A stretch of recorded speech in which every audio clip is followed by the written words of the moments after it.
2 जनवरी 1967 की। पहले पेज के अंत में बात चल रही थी, कोई फेल होंगे तो उनका पद भ्रष्ट हो जाएगा। साक्षी होकर के देखना है। फिर ऐसे भी नहीं है कि विकार में जाते रहें और कहें ड्रामा में ऐसा ही है। ऐसों को तो कहेंगे फिर जानवर मिसल।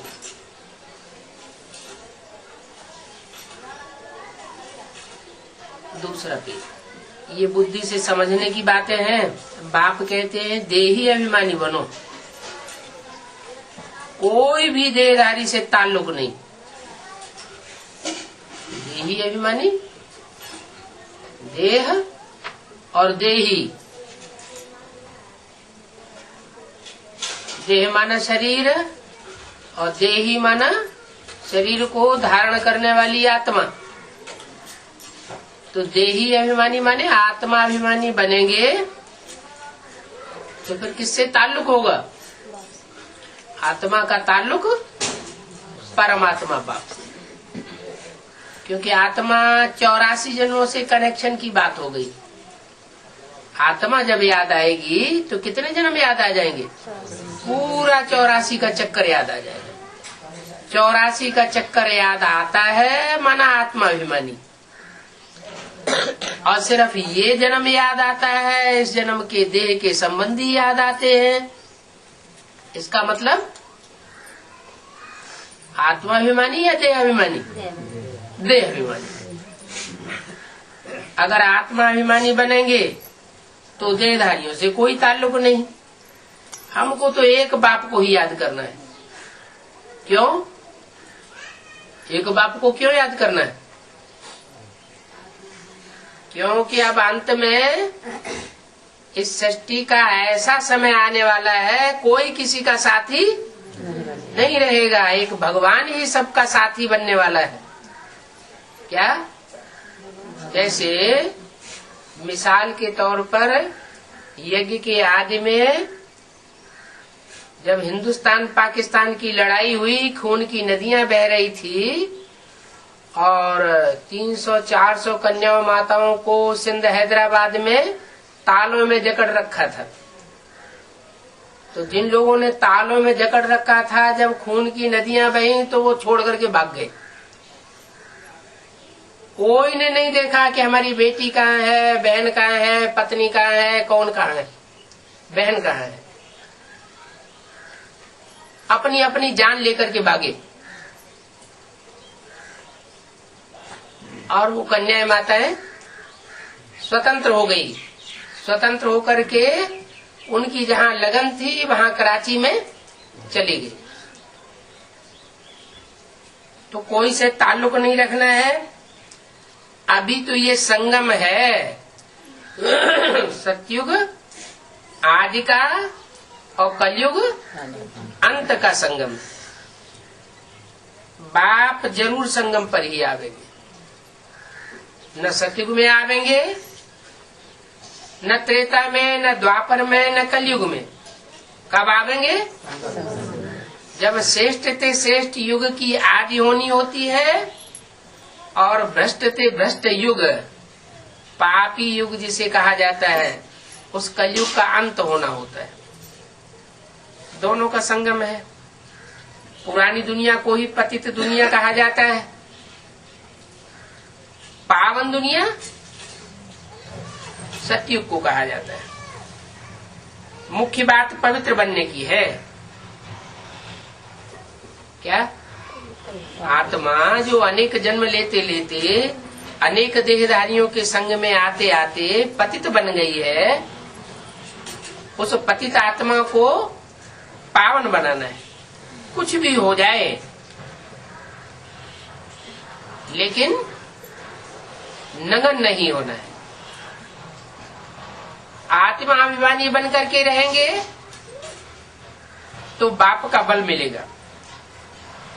और इसका मतलब ये भी नहीं कि आपस में ही लटकते रहना है। नाम रूप में फंस जाना है। आशिक मासूक जो होते हैं वो कब आपस में लटकते नहीं हैं, सिर्फ एक दो को देख करके ही खुश हो जाते हैं।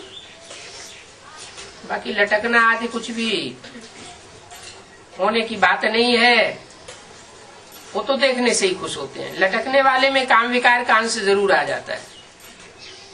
जो नाम रूप में फंस करके लटकते हैं वो और ही नुकसान कर देते हैं। वो आशिक मासूक का विकार में नहीं जाते हैं, एक दूसरे को सच्चा प्यार करते हैं। यहाँ तो माया ऐसी चंचल है जो फीमेल्स आपस में एक दो के साथ लटक पड़ती है। ये बड़ा कड़ा रोग है नाम रूप में फंसने का। जब तक एक दो की भाकी नहीं पहनेंगे, उनकी गोद में नहीं जावेंगे, तब तक उनको नींद ही नहीं आवेगी। बाकी पहनने बगैर जैसे कि प्राण जाते रहते हैं। ये सारी माया का रूप है।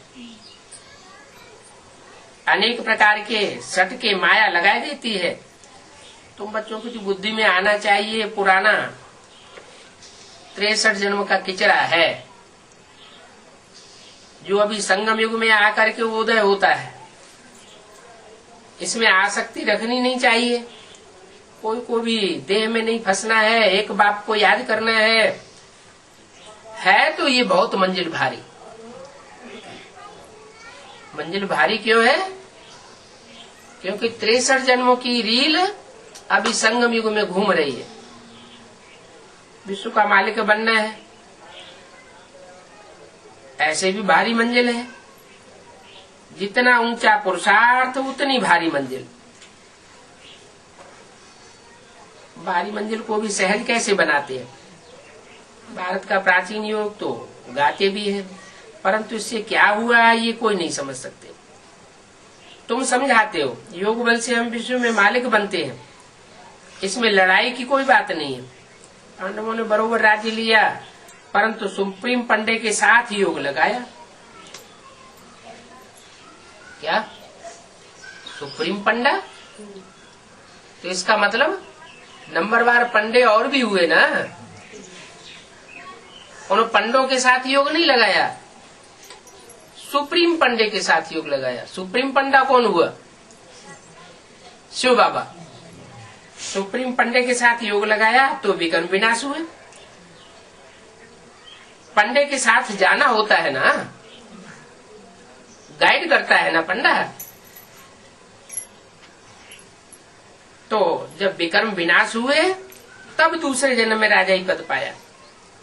ये है ही प्रिंस प्रिंसेस बनने की मिशन। जैसे वो रामकृष्ण की मिशन है, वैसे ये प्रिंस प्रिंसेस बनने की मिशन है। दुनिया में अलग अलग संस्थाएं होती है, उनका अपना अपना एम ऑब्जेक्ट होता है। डॉक्टरी का कॉलेज होगा तो डॉक्टर बनावेगा, इंजीनियरिंग का कॉलेज होगा इंजीनियरिंग बनावेगा, इंजीनियर बनावेगा। वकील का कॉलेज होगा जज बनावेगा, वकील बनावेगा। और ये भगवान आकर के राजयोग सिखाते हैं तो कौन सा कॉलेज खोलते हैं? है राजयोग यूनिवर्सिटी। इसमें राजयोग सिखाया जाता है राजा बनाने के लिए। जन्म जन्मांतर के राजाएं हुए, छोटे बड़े राजाएं हुए, महाराजाएं हुए, उनको राजा ही करना किसने सिखाया? कोई कॉलेज खोला क्या? कोई ने पढ़ाई किया है? बिना पढ़ाई पढ़ाए राजा हुए। राजा महाराजा बनने के लिए कोई ने तो पढ़ाई होगी। कब तो पढ़ाई होगी? वो कंट्रोलिंग पावर कहाँ से आई? सबके अंदर तो कंट्रोलिंग पावर नहीं आती। तो ये संस्कार भरते हैं संगम युग में। जब भगवान बाप इस सृष्टि पर आते हैं तो आकर के राजीव की पढ़ाई पढ़ाते हैं, और उस पढ़ाई से ऐसी शक्ति भरती है आत्माएं कि जन्म जन्मांतर के राजाएं बनते हैं। परंतु माया भी पीछे पड़ती है। राजयोगियों के पीछे माया पड़ती है, ऐसे सहज विकर्म विनाश नहीं होने देती। वो सन्यासी हैं, उनकी मिशन अलग होती है, और तुम्हारी तो ये ईश्वरीय मिशन है। मनुष्य जो पतित बन गए हैं उनको श्रीमत पर पावन बनाने की मिशन है। कहते भी है पतित पावन आओ, ऐसे क्यों कहते हैं? आओ ऐसे क्यों कहते हैं? जरूर आकर के पतितों को पावन बनाया होगा। ऐसे थोड़े ही कि आता है और ब्रह्मा के तन में ज्ञान सुना के चला जाता है और फिर बाद में पतित अपने आप पावन बनते रहते हैं। या जिन्होंने ब्रह्मा के सन्मुख रह करके ज्ञान सुना वो हमको पतित से पावन बनाते रहते हैं, ऐसी कोई बात नहीं। पतितों को पावन स्वयं बाप आकर के बनाते हैं। बाप के अलावा और कोई पतितों को पावन बना नहीं सकता। और जिनको पतित से पावन बनाते हैं उनकी भी निशानी बता दी। जो पतित से पावन बनते हैं वो ही बुलाते हैं, जो पतित से पावन बनते नहीं वो कभी बुलाते भी नहीं। 63 जन्मों में भी नहीं बुलाते और संगम युग में भी नहीं बुलाते। जरूर दूसरे धर्म में कन्वर्ट होने वाली आत्माएं होंगी, उन पर दूसरे धर्मों का छिलका लगा हुआ होगा, तो वो क्यों बुलावेंगी? वो किसको बुलावेंगी? जो दूसरे धर्मों में कन्वर्ट होने वाले ब्राह्मण होंगे वो किसको बुलावेंगे? है? वो अपने धर्म पिताओं को बुलावेंगे। तुम पति से पावन बनते हो, तुम हो सूर्यवंशी चंद्रवंशी, इसलिए तुम बुलाते हो। कहते भी है पतित पावन सीताराम, किसको बुलाते हैं पतित पावन कह के? सीताराम को बुलाते हैं ना। धर्म पिताओं को क्यों नहीं बुलाते? क्योंकि धर्म पिताओं ने तो इस सृष्टि पर आकर के पतितों को पावन बनाया नहीं। ये सृष्टि तो और ही पतित होती चली गई। राम और सीता के द्वारा परमात्मा शिव इस सृष्टि पर प्रवेश करके सारी सृष्टि को पावन बनाते हैं। जो पूरे पूरे पावन बनते हैं वो देवता कहे जाते हैं, अधूरे पावन बनते हैं तो देवता नहीं कहे जाते। क्या कहे जाते हैं? दैत्य। द्वापर युग से इब्राहिम के आने के बाद जो भी इस सृष्टि पर आत्मा आती है वो सब क्या हो गई? दैत्य हो गई। और जो पहले इब्राहिम के आने से पहले जो आत्माएं ऊपर से उतरती है वो हो गई देवता। उन देवताओं में भी कोई 84 जन्म लेने वाले हैं और कोई कम जन्म लेने वाले हैं, क्योंकि सतयुग की आदि में तो आबादी बहुत थोड़ी होती है और त्रेता के अंत में 10 करोड़ आबादी हो जाती है। तो जो 10 करोड़ आबादी वाली आत्माएं हैं वो सब एक जैसी ब्राह्मण नहीं होती है। संगम युग में 9 कुरी के ब्राह्मण गाए गए हैं, तो जरूर वो ऐसी आत्माएं जो 9 धर्मों में कन्वर्ट होती है। तुम हो देवी देवता सनातन धर्म के पक्के, तुम कभी कन्वर्ट नहीं होते हो। जीते जी तुम कन्वर्ट नहीं होते हो। कन्वर्ट शरीर होता है या आत्मा होती है? आत्मा। आत्मा कन्वर्ट होती है या शरीरधारी कन्वर्ट होता है? मान लो महात्मा बुद्ध ऊपर से आए और उन्होंने सिद्धार्थ में प्रवेश किया, तो सिद्धार्थ कन्वर्ट हुआ। क्या कहेंगे? सिद्धार्थ कन्वर्ट हुआ। और सिद्धार्थ का बाप शुद्धोधन, शुद्धोधन कन्वर्ट नहीं हुआ, वो कन्वर्ट नहीं हुआ, उस जन्म में कन्वर्ट नहीं हुआ। अब उसके बच्चे ने चीन, जापान जैसे देशों में, इंडोनेशिया जैसे देशों में जाकर के भारी परिवर्तन कर दिया। तो उसकी वाहवाही बाप तक पहुंचती है। तो बाप सोचता है मैंने जिस बच्चे को बाहर कर दिया, निकाल करके देश निकाला दे दिया, वो बच्चा देश विदेश में इतनी शोहरत पा रहा है, दुनिया की इतनी ढेर सारी आत्माओं को अपने तरीके से चला रहा है। तो उसके प्रति लगाव तो जाता है, लेकिन वो इतनी पक्की और हट्टी आत्माएं होती हैं कि उस जन्म में फिर भी बौद्ध धर्म स्वीकार नहीं करती। तो जो दिल जाता है ना, वो दिल जाने की वजह से अंतमते सुगते हो जाती है।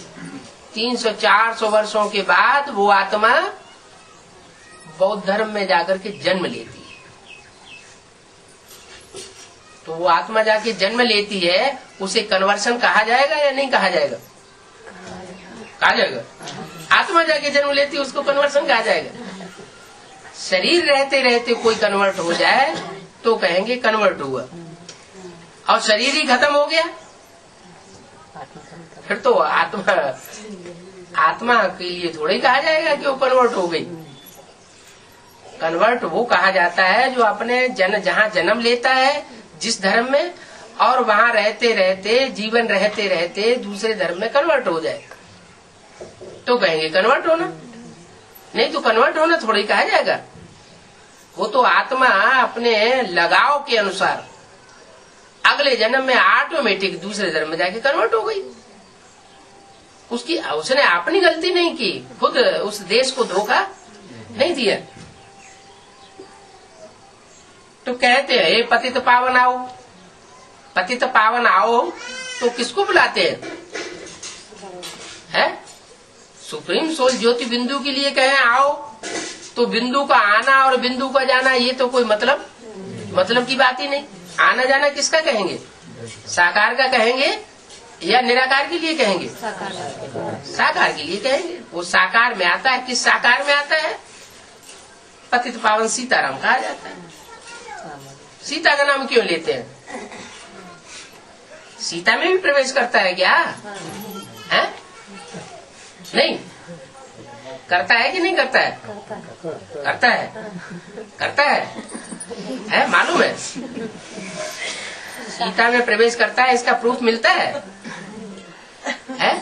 यज्ञ के आदि में प्रवेश किया, उसका प्रूफ मिला? गीता माता में तो प्रवेश मिला। गीता माता में प्रवेश किया, काय के लिए प्रवेश किया? भगवान आता है तो किस लिए प्रवेश करता है? ज्ञान सुनाने के लिए प्रवेश करता है या भक्ति सिखाने के लिए प्रवेश करता है?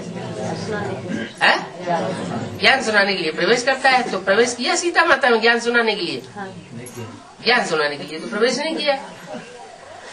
तो भले उस समय ज्ञान सुनाने के लिए प्रवेश नहीं किया, लेकिन उस समय जो भी आत्माएं सहयोगी बनती हैं यज्ञ के आदि में, राम वाली आत्मा के साथ साथ वो आत्माएं सारी ही दूसरा धनुष लेकर के जब आती है तो वो एडवांस पार्टी जब कही जाती है तो उसमें जो भी 108 मणके हैं नंबरवार, उन सब में परमात्मा शिव का प्रवेश होता है। इसलिए वो रुद्रमाला के मणकों में मुख बनाए जाते हैं। बनाए क्या? वो तो बने बनाए होते हैं। कोई में 1 मुख, कोई में 4 मुख, कोई में 2 मुख, कोई में 14 मुख। तो जो मुख दिए हैं वो प्रवेश होने की यादगार है। एक आत्मा ने प्रवेश किया तो 1 मुख, 2 ने प्रवेश किया तो 2 मुख, और 10-14 ने प्रवेश किया तो 10 और 14 मुख। ज्यादा आत्माएं प्रवेश करती है, इसका मतलब वो आत्मा दूसरे धर्म का छिलका लेकर के आती है। और एक ही प्रवेश करता है माना वो आत्मा कभी कन्वर्ट होने वाली नहीं है, यानी जन्म लेने पर भी कन्वर्ट होगी नहीं। जन्म लेना माना इसे शरीर छोड़ दिया और शरीर छोड़ने के बाद फिर दूसरे धर्म में कन्वर्ट हो जाए, वो भी नहीं हो सकता। हाँ, पतितों का संग का रंग लग सकता है, जैसे कि भारतवासियों को पतितों का संग लगता है। इतना संग का रंग लगता है कि मुसलमान 4-4 बीवियां रखते हैं और हिंदू राजाओं ने ढेर की ढेर बीवियां रखी, ढेर की ढेर रानियां रखना शुरू कर दिया और मिसाल देना शुरू कर दिया। कृष्ण को 16,000 रानियां थी, तो हम क्यों नहीं रह सकते? तो ज्यादा पतित कौन हुए? मुसलमान ज्यादा पतित हुए या हिंदू ज्यादा पतित हुए? हिंदू ज्यादा पतित हो गए। तो भारतवासी ज्यादा पतित बनते हैं। क्यों पतित बनते हैं? क्योंकि वो बंदरपना अपना लेते हैं। बंदर जो है वो दूसरों की नकल करता है। भारतवासियों ने भी विदेशियों की नकल करना शुरू कर दिया। भारतवर्ष में तो राम के लिए गायन है, राम को सैंपल रखा जाता है कि राम मर्यादा पुरुषोत्तम थे। सारे जीवन में उन्हें एक ही पत्नी व्रतधारी रहना था, इसलिए भारतवासियों को पवित्रता के लिए विशेष माना जाता है। दूसरे धर्मों में पवित्रता की इतनी मान्यता नहीं है, क्योंकि वहाँ छूट दी हुई है। ज्यादा से ज्यादा शादियां करो, ज्यादा से ज्यादा बच्चे पैदा करो, सरकार भी उनको इनाम देती है कि ज्यादा बच्चे पैदा करोगे तो हमारी ज्यादा जनरेशन बढ़ेगी, दुनिया में हमारा नाम बाला होगा, हमारी ताकत बढ़ेगी। त्रेता युग जब खत्म होता है तो उस समय देवताएं ही देवताएं तो होते हैं इस पृथ्वी पर, दूसरे धर्म की आत्माएं तो होती नहीं। इब्राहिम जैसे ही आते हैं तो वो उनके प्रवेश करने मात्र से ही दृष्टिवृत्ति खराब होने लगती है हिंदुओं की। और इब्राहिम के पीछे पीछे जो भी आत्माएं आती हैं परम धाम से, वो सब प्रवेश करती है। उनके प्रवेश करने से जो देवी देवता धर्म की आत्माएं जो बाद में हिंदू कही गई, उन सब की दृष्टिवृत्ति खराब होती है। दृष्टि खराब हुई, वृत्ति खराब हुई, और वाचा भी खराब होती है, और कर्मेंद्रियां भी भ्रष्ट होती है। ऐसे जब भ्रष्ट बनते हैं तो उसमें जो सूर्यवंशी होते हैं वो भड़क जाते हैं। सूर्यवंशी भड़कते हैं और झगड़ा शुरू हो जाता है, अपना अपना प्रोविंस अलग अलग कर देते हैं। जो इस्लामी है उनको भगा दिया जाता है, अरब देशों की तरफ खदेड़ दिया जाता है। वो वहां जाकर के अपना इस्लाम धर्म स्थापन कर लेते हैं। वहां जाकर के वो जनरेशन उनको बढ़ानी है, इसलिए भाई बहनों में भी उनमें पहले शादी होती थी।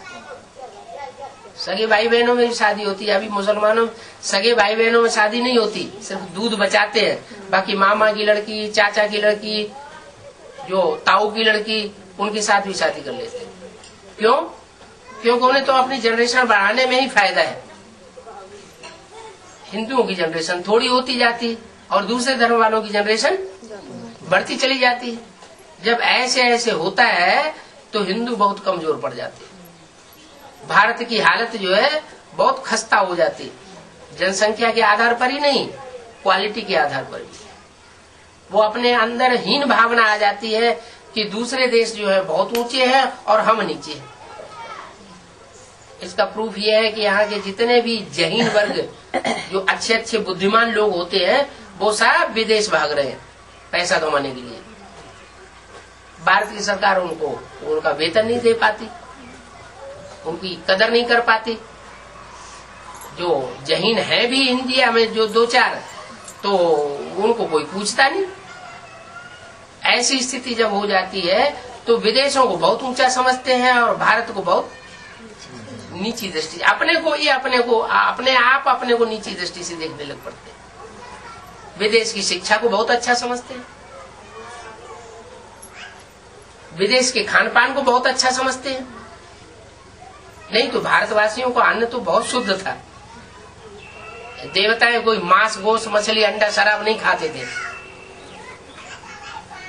देवताओं का जो भोजन था वो प्रकृति मुहैया कराती थी।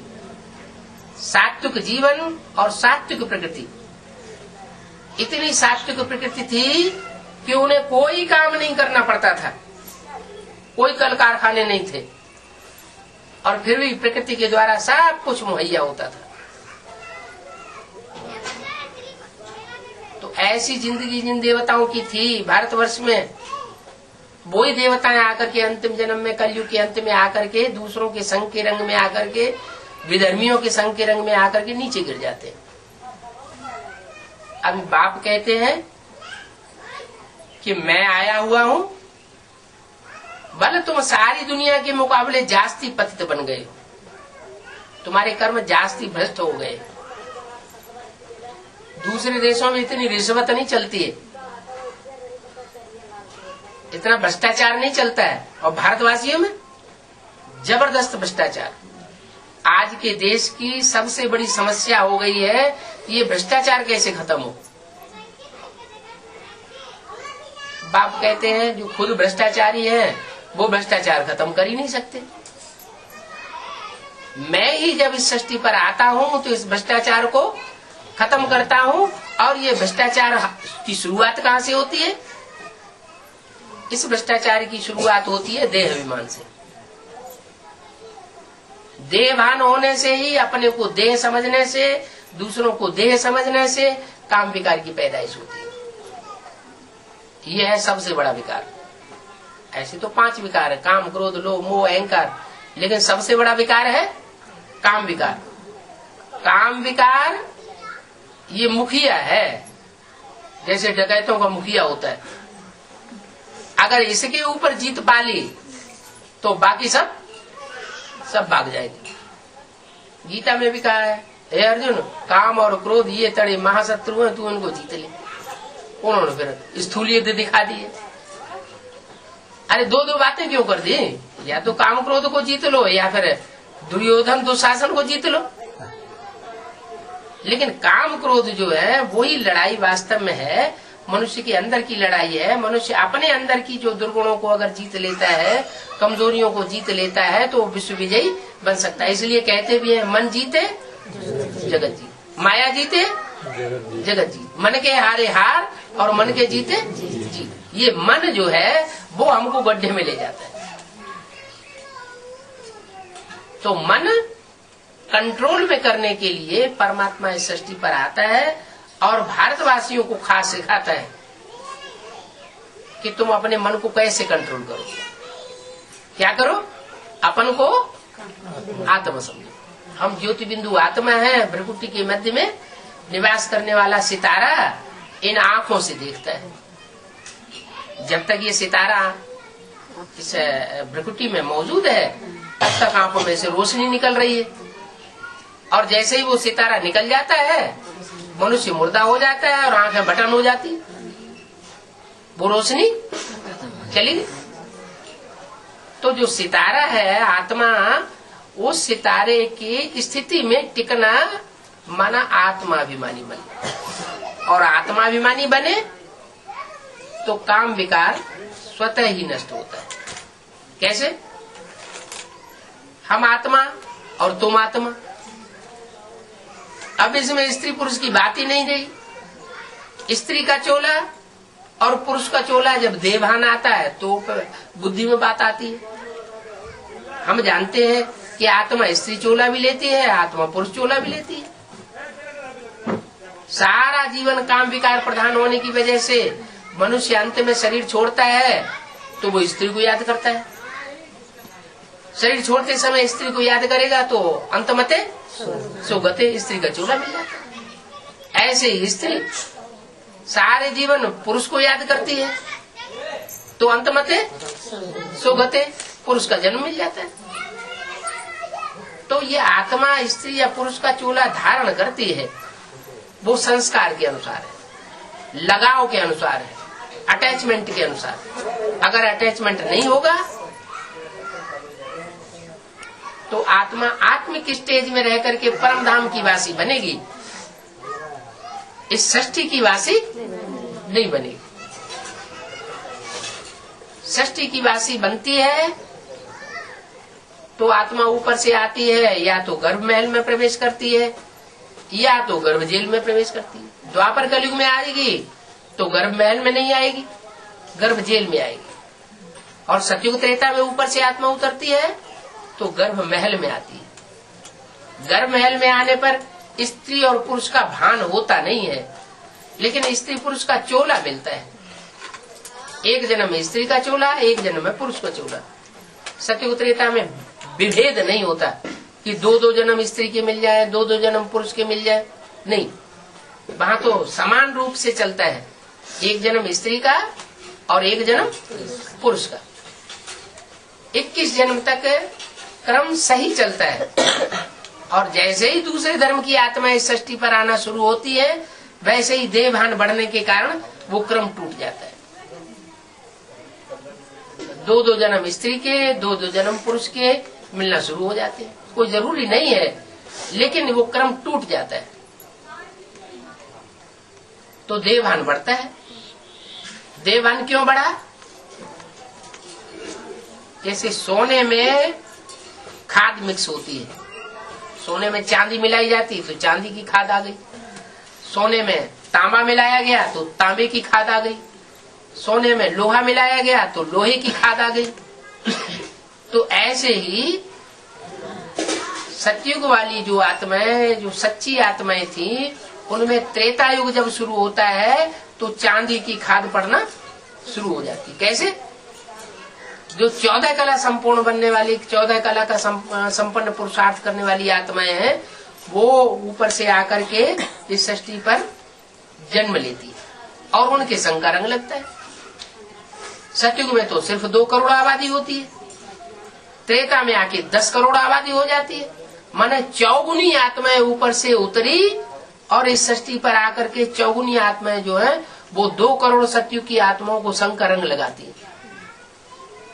तो संग का रंग तो लगेगा ना, जो संग का रंग लगता है उससे सृष्टि का दूषण जास्ती होता है। लेकिन त्रेता युग में इतना पतन नहीं होता, जो देहभान शुरू हो जाए, देह की स्मृति आना शुरू हो जाए। लेकिन जैसे ही द्वापर युग शुरू होता है, द्वापुर नाम क्यों रखा गया द्वापुर? हैं? 2-2 मतें शुरू हो जाती है। इब्राहिम आते हैं, वो अपनी अलग मत स्थापन करते हैं सृष्टि पर आकर। भगवान ने जो मत स्थापन की थी उस मत की कोई वैल्यू नहीं रहती। विधर्मी धर्म पिताओं के आने की वजह से वो आकर के ऐसी मत स्थापन करते हैं जिससे मनुष्यों की पूजा बढ़ती है, मनुष्यों को याद बढ़ती है। देवताएं जो थे वो भगवान को याद करने वाले थे और भगवान के साकार रूप को याद करने वाले थे। जो भगवान को साकार स्वरूप को याद करते हैं वो जल्दी पावन बनते हैं, श्रेष्ठ बनते हैं, उनके आचरण भी श्रेष्ठ बनते हैं। और जो भगवान के स्वरूप को निराकार रूप में याद करते हैं, वो निराकारी स्टेज वाली आत्माएं क्षिप्र गति से पावन तो बन जाती हैं, लेकिन इतनी पावन नहीं बनती जो देवता बने। इसलिए वो परम धामवासी बनती है, मुक्ति मिलती है उनको, जीवन मुक्ति नहीं मिलती। जीवन मुक्ति माना जीवन में भी रहे और दुख दर्दों से भी दूर रहे। माना आत्मा शरीर धारण करके इस सृष्टि पर रहे, सुख भोगे और दुख न भोगे। तो आत्मा की चाहत क्या है? आत्मा क्या ये चाहती है कि इस सृष्टि को हमेशा छोड़ करके हम ऐसी दुनिया में चले जाएं जहाँ न सुख हो, न दुख हो, न शरीर हो? आत्मा का अस्तित्व ही जैसे लोप हो गया। ऐसा कौन चाहेगा कि हमारी आत्मा ही खत्म हो जाए? ऐसा तो कोई नहीं चाहता। आत्मा रहे, आत्मा तो अजर अमर अविनाशी है, लेकिन आत्मा अजर अमर अविनाशी तब कही जाए जब वो शरीर धारण करे। अगर शरीर ही नहीं है तो सुख दुख भी नहीं है, फिर तो ये नाटक ही खत्म हो जाता है। अरे ये कैसे हो सकता है कि आत्मा हमेशा के लिए सृष्टि रंगमंच से चली जाए, न सुख धारण करे न दुख धारण करे? तो ये तो भगवान के लिए भी नहीं कहा जा सकता। भगवान को भी इस सृष्टि पर आना पड़ता है। कहते भी है हर युग में भगवान आता है। अब तो भगवान को तो इस सृष्टि पर बांध दिया, और साधु सन्यासी दूसरों को सिखाते हैं कि हम हमेशा के लिए मुक्त हो जाए। तो हमेशा के लिए किसी की मुक्ति होती नहीं। आत्मा हमेशा के लिए सृष्टि से मुक्त हो जाए माने आत्मा का अस्तित्व खत्म हो गया। तो आत्मा का अस्तित्व खत्म हो जाना ये तो संभव ही नहीं है। जो भी आत्माएं हैं उन सब आत्माओं को इस सृष्टि रूपी रंगमंच पर जन्म मरण के चक्र में जरूर आना पड़े, और जन्म मरण के चक्र में आवेंगी तो वो नीचे जरूर गिरेंगी। क्यों? जैसे कोई बीज होता है और बीज को बार बार बोया जाए, कोई अच्छा बीज आता है और उस बीज को बार बार बोया जाता है, तो कई बार बोने से उसकी ताकत कम हो जाती है। जो पहले 20-25 दाने निकलते थे, दूसरी बार बोने से उसमें कम दाने निकलेंगे, कम मोटा दाना निकलेगा, उसका पौधा छोटा होने लगेगा। तो ऐसे ही आत्मा भी एक प्रकार का बीज है। ये परमधाम से इस सृष्टि पर जब ये आत्मा आती है तो पावरफुल शरीर धारण करती है। इंद्रियों में ताकत ज्यादा होती है, सुख भोगने की भी ताकत ज्यादा होती है। और जैसे जैसे जन्म मरण के चक्र में आती जाती है, इसकी शक्ति कम क्षीण होती जाती है, इंद्रियों में ताकत भी कम होती जाती है। आज से 300-400 वर्ष पहले की हिस्ट्री तो मनुष्य के पास ऐसी मौजूद है जो कोई काट नहीं सकता। 300-400 साल पहले महाराणा प्रताप की जो तलवार है वो म्यूजियम में रखी हुई है। वो तलवार इतनी भारी है कि कोई साधारण आदमी उसे उठा भी नहीं सकता ठीक से, और वो तलवार चलाते थे। तो कितने बड़े शरीर होते थे 400 साल पहले। और ये सृष्टि तो 2500 साल नहीं, 5000 साल पुरानी है। 2500 साल की तो हिस्ट्री मिल रही है, इतिहास मिल रहा है। 5000 साल पहले जब सतयुग बरतता था इस सृष्टि पर, तब देवताओं के शरीर कितने सुडौल और सुंदर और शक्तिशाली होते होंगे। आज भी मंदिरों में देवताओं की जो चेहरे दिखाए जाते हैं, उनमें आंखों में कितनी ललक दिखाई पड़ती है, कितनी शोभा दिखाई पड़ती है। आंखें बड़ी बड़ी दिखाई जाती है, चेहरे पे चमक दिखाई जाती है। और आज 84 जन्म लेने के बाद क्या हुआ? कलयुग के अंत में हर मनुष्य की आंख अंदर धस गई। क्यों धस गई अंदर? क्योंकि आत्मा में ताकत नहीं गई। तो अब ये आत्मा रूपी जो बैटरी है, इस बैटरी को चार्ज करने के लिए जनरेटर चाहिए। वो जनरेटर है परमपिता परमात्मा शिव। वो इस सृष्टि पर जब आता है तो कोई साकार तन में प्रवेश करता है। जिस साकार तन में मुकर्रर रूप से प्रवेश होकर के इस सृष्टि पर प्रत्यक्ष होता है, उस तन को पहचानना ये सब आत्माओं के बस की बात नहीं है। दूसरे धर्म की आत्माएं जल्दी नहीं पहचानेंगी। कौन पहचानेंगे? जो असल सूर्यवंशी आत्माएं होंगी, जो सृष्टि की आदि में आई होंगी, एकदम 84 जन्म लेने वाली आत्माएं, वो आत्मा पहले पहचाने। वो सूर्यवंशी है। गीता में भी लिखा हुआ है, भगवान जब आते हैं तो सबसे पहले सूर्य को ज्ञान सुनाते हैं। तो सूर्य जब ज्ञान सुनेगा भगवान से, तो वो किसको सुनाएगा? है? इब्राहिम के बच्चों को सुनाएगा। किसको सुनाएगा? सूर्य अपने बच्चों को पहले सुनाएगा। तो सूर्यवंशी बच्चे जो है वो पहले इस ज्ञान को सुनते हैं, और जो सुनते हैं उनमें फिर नंबरिंग बनती है। वो फिर 108 रुद्रमाला के बन के संसार में प्रत्यक्ष होते हैं। माला पहले रुद्र की माला तैयार होती है, तैयार तो होती है, लेकिन वो आत्माएं ऐसी आत्माएं हैं जो जन्म जन्मांतर राजाई प्राप्त करने वाली आत्माएं। सतयुग में भी, त्रेता में भी, द्वापर में भी, कलयुग में भी, हर युग में जन्म जन्मांतर राजाई प्राप्त की है। किसी ने कम, किसी ने ज्यादा। कोई ऐसी भी होती है कि कोई जन्म में राजा नहीं बनती है, लेकिन प्रिंस प्रिंसेस बन के रह जाती है, राजकुमार राजकुमारी बन के रह जाती है। जैसे कोई राजा को 4 बच्चे पैदा हुए, तो एक ही तो गद्दी पे बैठेगा कि चारों गद्दी पे बैठ जाएंगे? एक गद्दी पे बैठता है, बाकी 3 राजकुमार हो जाते हैं। तो राजकुमारी की पोजीशन तो मिलती है, तो भी तो पोजीशन तो ऊंची हुई ना। प्रजा में जो और साधारण साहूकार है, और जो बड़े बड़े ओहदेदार हैं, और जो अधिकारी हैं, उनके मुकाबले उनका मर्तबा तो ज्यादा होता है। तो कहने का मतलब ये पढ़ाई के ऊपर आधारित है। और पढ़ाई है खास किस प्रैक्टिस की? आत्मिक स्थिति।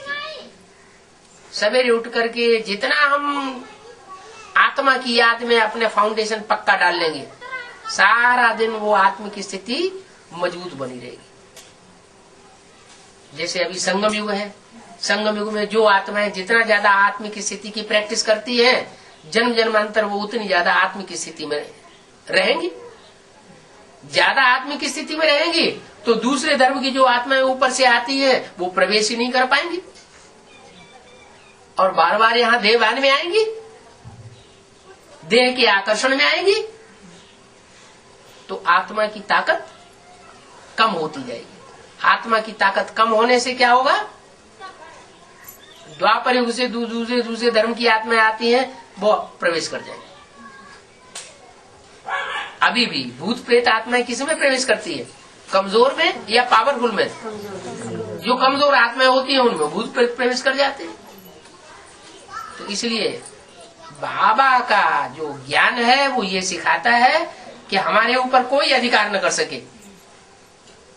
क्या ऐसा ज्ञान देता है कि हमारे ऊपर कोई अधिकार न कर सके। हम दूसरों के ऊपर अधिकार भले करें, सतयुग त्रेता में अधिकार करने की बात नहीं, कहा द्वापर कली, लेकिन दूसरे हमारे ऊपर अधिकार न जमा पाए। जैसे महाराणा प्रताप हुए, उस समय अकबर का राज्य था, सारी इंडिया में वो तो सम्राट था, लेकिन उन्होंने उसकी अधीनता स्वीकार नहीं की। कौन सी ताकत थी? वो तो एक चित्तौड़ छोटा सा राज्य, उसके राजा थे, और सम्राट अकबर तो सारे देश का राजा था। इतने बड़े सम्राट के सामने उनकी ताकत क्या बड़ी, कोई ज्यादा ताकत थी? लेकिन फिर भी अंजाम क्या हुआ, महाराणा प्रताप ने कभी भी उनकी अधीनता स्वीकार नहीं की। तो ये शक्ति कहाँ से भरी? ये संगम में शक्ति भरी आत्मा ने। ऐसे शिवाजी, कहा शिवाजी के पिताजी छोटे से औहदेदार, उनके घर में शिवाजी पैदा हुए, और औरंगजेब तो सारे भारत का सम्राट। शिवाजी ने उनकी अधीनता कभी भी स्वीकार नहीं की। एक बार जंबे में फंस भी गए तो कोई न कोई युक्ति बना करके और निकल गए, हिम्मत नहीं हारी। माना हिम्मत जो करता है शिव बाबा उसको मदद जरूर देता है। अभी भी मदद दे रहा है, अभी तो संगम युग में प्रैक्टिकल में आया हुआ है। तो जो जितनी हिम्मत करेंगे उनको उतनी मदद शिव बाबा से मिलती रहेगी। अभी किस बात की हिम्मत सबसे जास्ती करनी है?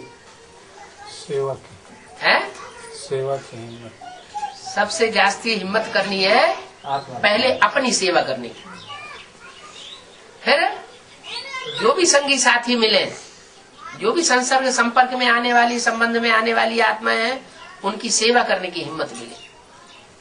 हम उनकी डिसर्विस न करें। क्या करें? उनकी सेवा करें। वो भले हमारे लिए कुछ भी करें, गालियां दें, ग्लानि करें, लेकिन हम उनकी सेवा करें। अगर ऐसी सेवा करने की हिम्मत हमारे अंदर जागती रही तो हम बाप के हिम्मतवान बच्चे कहे जाए। क्या हिम्मते बच्चे मदद, बाप जरूर मदद करेगा। सारा विश्व एक तरफ और एक आत्मा एक तरफ भी हो जाए तो भी बाप उसको मदद करने के लिए बांधा हुआ है। कहाँ 5 पांडव दुनिया और कहाँ 500-700 करोड़ मनुष्य आत्माएं, सारे कौरव और यादव और सारे ही दुश्मन।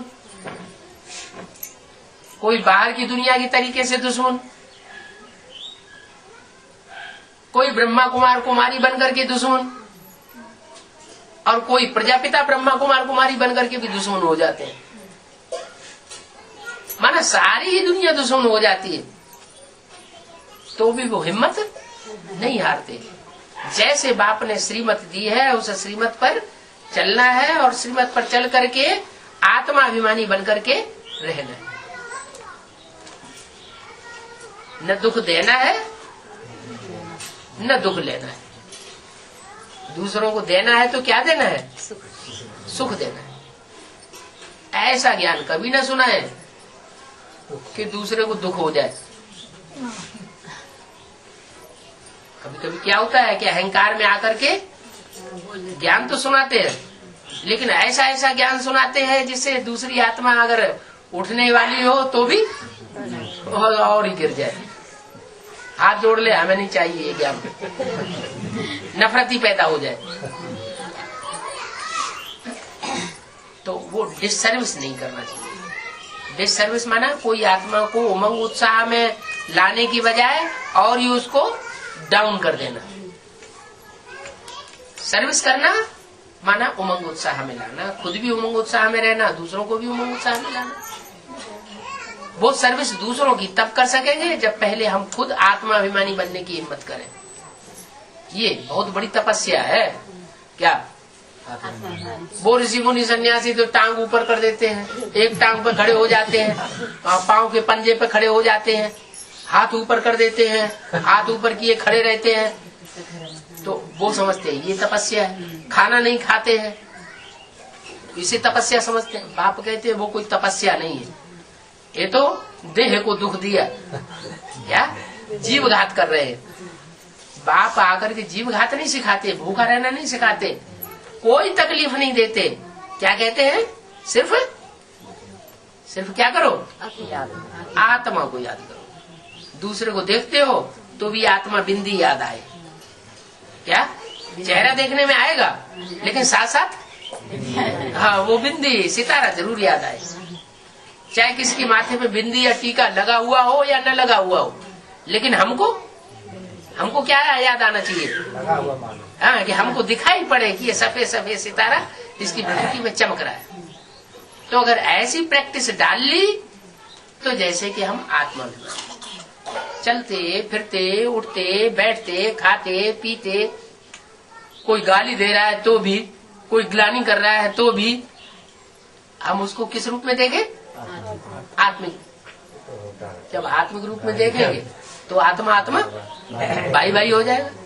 वो भी परमात्मा का बच्चा, हम भी परमात्मा के बच्चे। वो थोड़ा ज्यादा तमो प्रधान अंदर से समझेंगे। क्या समझेंगे?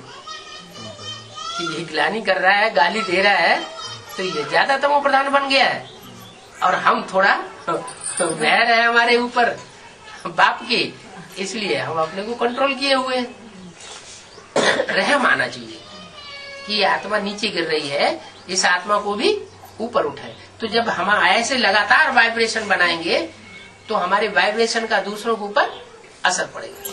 इसलिए बताया कि जब विनाश होगा उस समय कोई तलवार लेकर के या बंदूक लेकर के भी हमारे ऊपर आक्रमण करने के लिए आ जाएगा, क्या बिल्कुल मारने के ऊपर ही आमादा हो जाएगा, तो भी हमारी आत्मिक स्थिति के आधार पर उसको भयंकर साक्षात्कार हो जाएगा, अब भाग खड़ा होगा। कुरान में भी लिखा है जब कयामत होती है तो खुदा के बंदे बहुत मौज में रहते हैं, उनके ऊपर कोई तकलीफ नहीं आती है, तकलीफ उनको महसूस नहीं होती। तो बंदे कब कहे जाएंगे? जब देवान में रहना बंद करें। क्या देवान में रहना बंद करें तो खुदा के बंदे, और देवान अगर आता रहता है तो कहेंगे अभी खुदा के बंदे नहीं है, गंदे हैं। तो सुबह से लेकर के शाम तक ये प्रैक्टिस करें पक्की पक्की। क्या कि हम ज्योति बिंदु आत्मा है, और दूसरी भी आत्मा जो जरूर मिलती है जुलती है संपर्क संबंध में आती है, उनको भी हम क्या देखें? ज्योति बिंदु आत्मा के रूप में देखें। अगर ये प्रैक्टिस पक्की पड़ेगी तो शर्त यह है कि आत्मा को परमात्मा जरूर याद आएगा। क्या आत्मा बच्चा बने और बच्चा आत्मा को परमात्मा बाप याद ना आए, ये हो नहीं सकता। जहाँ जहाँ आत्मिक स्वरूप होगा वहाँ परमात्मा साथ साथ रहेगा, और जहाँ देवान होगा, जहाँ पाप हो, देवान से ही पाप पैदा होते हैं ना। वो जो भी पाप बनते हैं वो कैसे बनते हैं? देवान से बनते हैं। अपने को आत्मा नहीं समझा, देह समझा तो स्त्री पुरुष दिखाई देगा, स्त्री पुरुष दिखाई देगा तो काम विकार पैदा हो जाएगा। ऐसे ही क्रोध, अपने को आत्मा नहीं समझेंगे तो दूसरा कहीं वो क्या नाम भिखारी दिखाई देगा, कमजोर दिखाई देगा, चमार दिखाई देगा, भंगी दिखाई देगा, नीची जात दिखाई देगा, तो उसके ऊपर क्रोध आएगा। है हम ऊंची जाति के, हम इतने बड़े आदमी, हम धनवान के बच्चे, तो दूसरे के ऊपर क्रोध आएगा। अगर आत्मा आत्मा देखेंगे तो कोई क्रोध किसी के ऊपर नहीं आएगा। ऐसे ही लोभ, लोभ कब आता है? मैंने कमाया, मेरे शरीर ने कमाया, मैंने अपने शरीर से ये धन कमाया, ये धन मेरा है, तो वो लोभ आ जाता है। तो इसको बैंक बैलेंस इकट्ठा करें। जो बच्चे हैं वो खाते रहेंगे जन्म जन्मांतर, तो जन्म जन्मांतर बच्चों के लिए धन इकट्ठा किया, ये देहधारियों के लिए इकट्ठा किया ना। वो बच्चे आज इस जन्म में बच्चे हैं, अगले जन्म में हमारे दुश्मन बनेंगे, क्या बनेंगे कुछ पता है? कुछ भी पता नहीं। तो लोभ जो है उसका भी मूल क्या हुआ? देह अभिमान। चाहे देह अपनी है, अपनी देह के लिए, और चाहे दूसरों की देह के लिए धन का लोभ किया, खाने पीने की चीजों का लोभ किया, तो वो लोभ का मूल जो है वो देह अभिमान होता है। आत्मा समझेंगे तो वो देहभान लोभ का पैदा नहीं होगा। ऐसे मोह, मेरा बच्चा, ये इसका बच्चा, माताओं में ज्यादा होता है। मेरा बच्चा, मेरे को क्यों ऐसे देखा, मेरे से मेरे बच्चे से ऐसे क्यों कहा, ये तो तेरा बच्चा है। जैसे सौतन में झगड़ा होता है ना, ऐसे झगड़ा हो जाता है। तो ये जो मोह है उसका भी मूल क्या हुआ? मेरे पेट से पैदा हुआ बच्चा और तेरे पेट से पैदा हुआ बच्चा, उसका बच्चा और मेरा बच्चा। चाहे क्रिश्चियन से पैदा हुआ हो, क्रिश्चियन से पैदा हुआ वो भी बच्चा, और हिंदुओं से पैदा हुआ वो भी बच्चा। क्रिश्चियंस को क्यों नहीं छूते? क्रिश्चियंस को घर में रखने से नफरत क्यों करते? मुसलमानों को नफरत क्यों करते है? चमारों को नफरत क्यों करते? चमड़ा बेचते, जो भंगी है उनको नफरत क्यों करते? गंदा उठाते हैं, गंद उठाते, खराब काम करते हैं क्या? है? माँ भी तो गंद उठाती है, माँ की ना मौजूदगी में बाप भी तो गंद उठाता है। तो एक का उठाता है उसे अनेकों का उठाते हैं। हाँ ठीक है, हम विश्व कल्याणकारी बनेंगे, विश्व कल्याणकारी बनेंगे, तो जो विश्व कल्याणकारी बनेंगे वो अच्छे, या एक के कल्याणकारी बनेंगे वो अच्छे? विश्व कल्याणकारी बनेंगे तो विश्व के बाप कहे जाएंगे, है सूर्यवंशी बनेंगे, और एक का कल्याण करेंगे तो फिर संकुचित बुद्धि हो गई। तो जो भी विकार पैदा होते, अहंकार ही है, अहंकार जो है वो भी देहभान से पैदा होता है। तो सब बातों की एक ही दवा हो गई, क्या? अपन को और दूसरों को आत्मा समझ करके देखना। आत्मा न देखने के कारण दुनिया भर की झंझटें संसार में पैदा हो गई, दुनिया भर के दुख व्याप्त हो गए। तो शुरुआत कहाँ से करें? हैं? अपने को पहले आत्मा बनाए कि पहले अपने बच्चे को बनाए? जो बच्चे हैं, पत्नी है, उनके ऊपर चढ़ बैठे पहले। तू आत्माभिमानी बन। नहीं, शुरुआत कहाँ से हो? अपने से। अपना सुधार किया तो परिवार सुधरेगा, अपना सुधार किया नहीं तो परिवार कभी भी सुधर नहीं सकता। परिवार का, अपने घर का सुधार नहीं किया तो दुनिया का सुधार कभी हो नहीं सकता। कोई कोई ऐसे भी होते हैं, ज्ञान अपने घर वालों को नहीं सुनाएंगे, हमारी बदनामी हो जाएगी, लड़की ज्ञान में चलने लग पड़ेगी तो फिर बदनामी हो जाएगी। लड़की को शादी नहीं करता है, ये नहीं करता है, तो अपने बाल बच्चों को ज्ञान नहीं देंगे, क्या करेंगे? दूसरों को ज्ञान देंगे। खुद स्वर्ग में जाने का पुरुषार्थ करेंगे, अपने बाल बच्चों को नरक में ढकेलेंगे, तो उनको क्या कहेंगे? ये परिवर्तन कर पाएंगे? ये अपना भी परिवर्तन नहीं कर सकते और दुनिया का भी परिवर्तन नहीं कर सकते। तो आत्मा बनना, आत्मिक स्थिति में अपने को देखना, ये पहली सीढ़ी है पुरुषार्थ की। उसके बाद कौन सी सीढ़ी है? दूसरी सीढ़ी कौन सी? परमात्मा बाप को याद करना। बाप को याद तभी कर सकेंगे जब ज्ञान लेंगे। क्या ज्ञान अगर लेंगे नहीं, ज्ञान में रस होगा नहीं, तो बाप की पहचान नहीं हो पाएगी। क्योंकि बाप जो है वो असली रूप में तो बिंदु है, शिव ज्योति बिंदु बाप है ना, कि कोई देहधारी बाप है? वो तो हमें पता ही नहीं है। इतनी बड़ी दुनिया में कैसे पता चले कि राम बाप कौन है?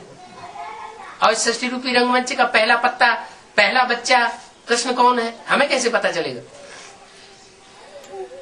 पता चलेगा क्या? नहीं। वो तो ज्ञान में जब हम घुसेंगे तब हम जान सकते हैं। तो ज्ञान जो है वो कैसे मिलेगा? है ज्ञान माने जानकारी। वो जानकारी कैसे मिलेगी? बाप से। पहली जानकारी तो बाप से ही मिलेगी। आत्मा की जानकारी बाप से मिलती है, परमात्मा की भी जानकारी बाप से मिलती है। और आत्मा परमात्मा इस सृष्टि रूपी चक्र में कैसे अपना पार्ट बजाते हैं, आत्मा कैसे पार्ट बजाती है, परमात्मा कैसे पार्ट बजाते हैं, वो भी सारी जानकारी बाप से ही मिलती है। तो वो अंतर पैदा हो जाता है आत्मा में और परमपिता परमात्मा में। क्या अंतर पैदा होता है? आत्माएं जो भी है वो जन्म मरण के चक्कर में आने वाली है, वो सब सुख और दुख भोगने वाली है।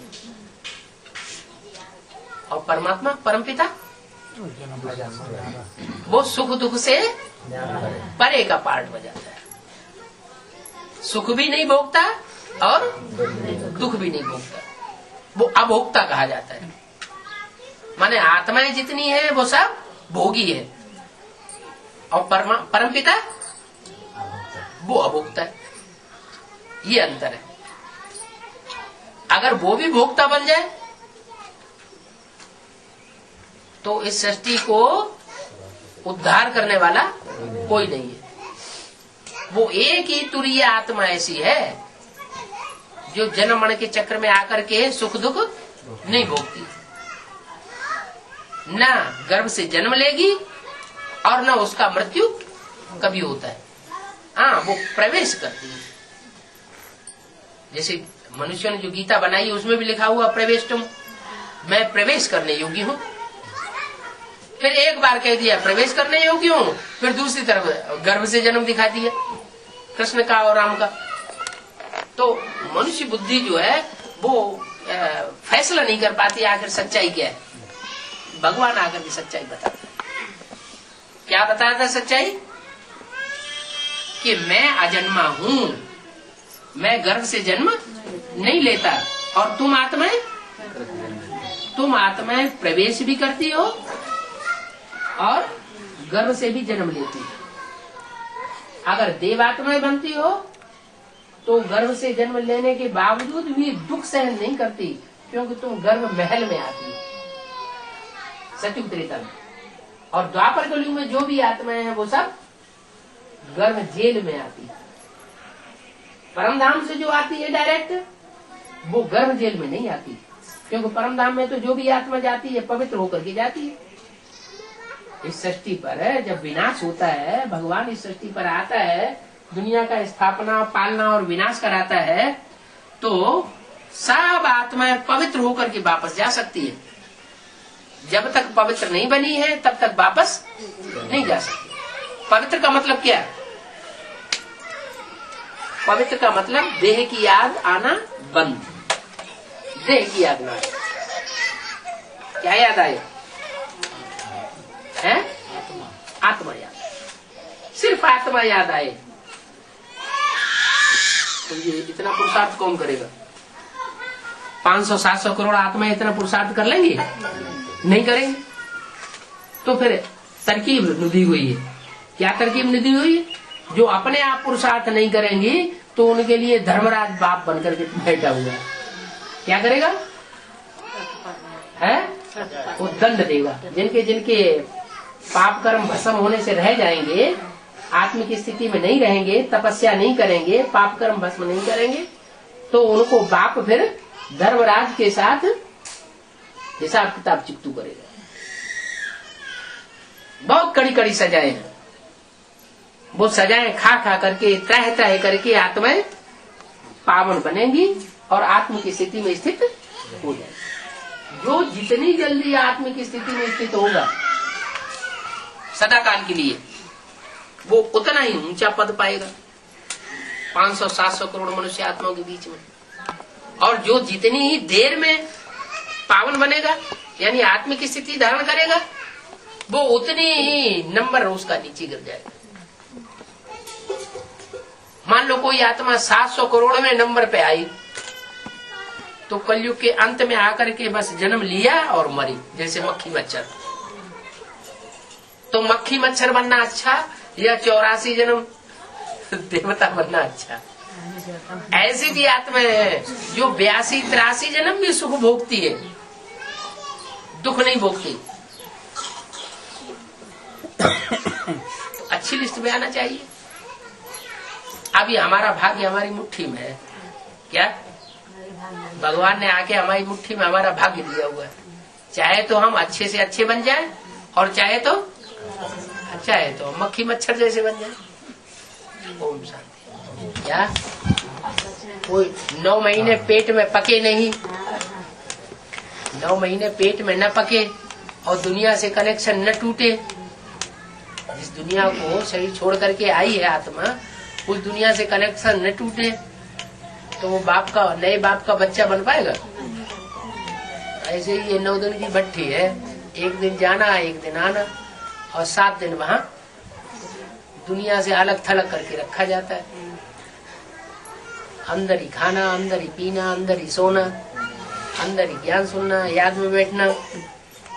कि सब सूर्यवंशी है? सब प्रसन्न चित्त है कि प्रसन्न चित्त भी है कोई?